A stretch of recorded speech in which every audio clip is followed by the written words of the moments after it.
So today I watched two films, one that I really enjoyed and one that I'm glad I only kind of half watched it because it wasn't very good.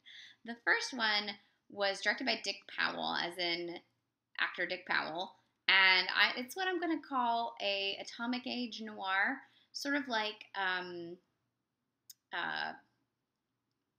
oh my god, you know the one I'm thinking of, Mickey Spillane, Kiss Me Deadly. Except this one was literally an atomic bomb was about to get dropped on a bunch of people, and that's the ticking clock in this movie, known as 1953's Split Second. Basically, two escaped convicts hole up in town on their way to the town, this ghost town. On their way to the ghost town, they pick up a whole bunch of people that end up becoming hostages. There's one man that lives in the ghost town. The convicts are played by Stephen McNally and Paul Kelly. Their hostages are played by Frank Dakova. Frank Dakova is their dude that's helping them hide in the ghost town. Hostages are played by Alexis Smith, Robert Page, Keith Andes, and the one, the only Jan Sterling. I love Jan Sterling, and fans of noir probably also love Jan Sterling because Jan Sterling is amazing, and she's one of those like one-liner queens where she says one line perfectly, and you're like, oh shit, she just did that.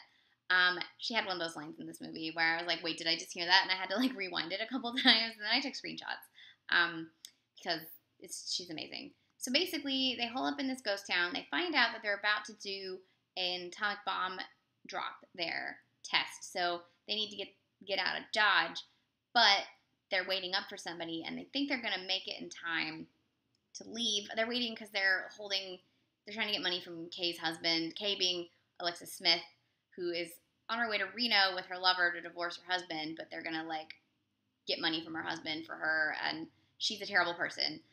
Basically, it's trying to tell you that women who would divorce their husband are mean and horrible people. Don't believe that. But basically, they have to, like, get out of town before this bomb happens. The bomb's literally going to drop. And so it's mostly either taking place in cars or in the house where they're holed up in this ghost town. I'm going to spoil the ending a little bit. A bomb does drop, and you can tell this is done at such an early time in the nuclear age that they don't really understand nuclear fallout yet, because some of the characters do some things in the last couple of scenes where I'm like, no, don't do that. You're going to get radiation poisoning. But they didn't know that yet because we hadn't done these tests. So, a lot of red scares in this film. A lot of interesting, like, it's almost like it has a lot of the tension of The Hitchhiker, but with the added, like, oh my god, atomic bomb-ness to it. It's very low budge. It's RKO. I had a blast watching this movie. I didn't mean to make that pun. But I had a blast watching this movie. Actually, I think that's the tagline, something like that. Wait, hold on, I just posted it. I swear it says blast in the tagline. What is it? Steal your nerves. No, that's not the one. Oh, the drama that explodes in your face. That's what it says on the poster. It explodes. So I recommend this. It's on DVD from Warner Archive, so you can check it out that way. It just expired on Watch TCM, I think, so you're probably too late to watch it there. But you can get it from Warner Archive, and it's a great atomic era film noir tension film. I recommend it. The other film I watched is not that great. It's a drama based on a book directed by James V. Kern from 1947. It's called Stallion Road. And I watched this movie because I love Zachary Scott. And I am attempting to watch all of Zachary Scott's films. Whenever they show up, I watch one. That's Miss Fanny. Hold on. Detour. There's Miss Fanny. Everyone say hello. Fanny! Alright. There she is. Okay. I don't know what she's doing. She didn't watch any of these movies with me. So I watched this over about 5 hours. I kept having to pause it for other things. I love Zachary Scott, so I watched this movie.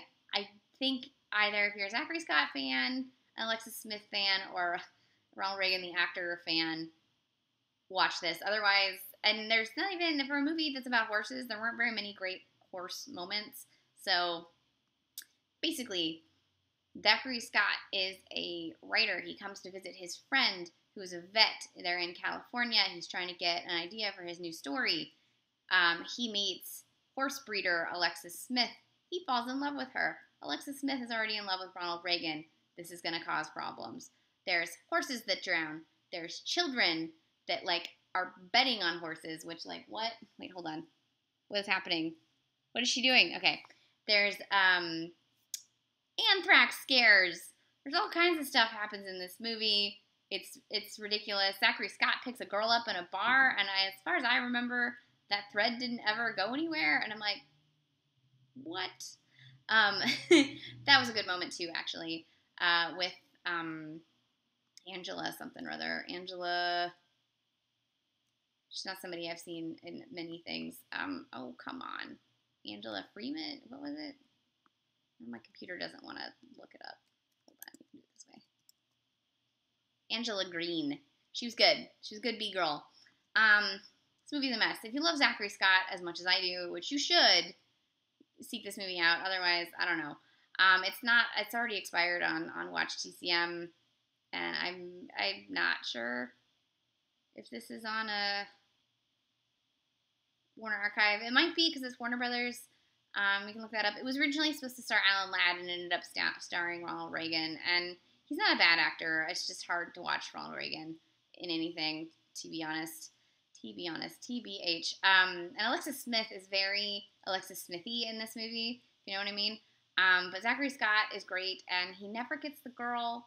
But he gets to be really. I love scenes where he has like, where he gets like depressed or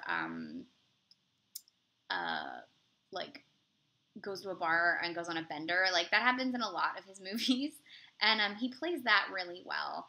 Which is why, if you read the biography of him, it's called Hollywood's Sophisticated Cad, and that's what he kept getting cast as. And if in real life, he actually became an alcoholic because he was so upset with the roles that he got and how he got typecast all the time. Then he went and did Broadway and was better. But also, fun fact, his wife, his first wife, had an affair with John Steinbeck, and there's a great story about, there's a couple great stories around that affair, but one where Zachary Scott finds out and he's just like, John Steinbeck! Like, you know, your wife's having an affair, you don't expect it to be John Steinbeck. And then two, apparently, his daughter used to date Robert Redford, and one time his daughter and Robert Redford walked in on her mom and John Steinbeck. Can you imagine? Zachary Scott's an interesting dude, and I recommend watching his films, and I recommend reading his biography because there was a lot going on there. And if you're in Austin and you've ever gone to the Zach Theater, that's your homeboy, Zachary Scott. So, I recommend seeking out Split Second, 1953. It's on Warner Archive on DVD.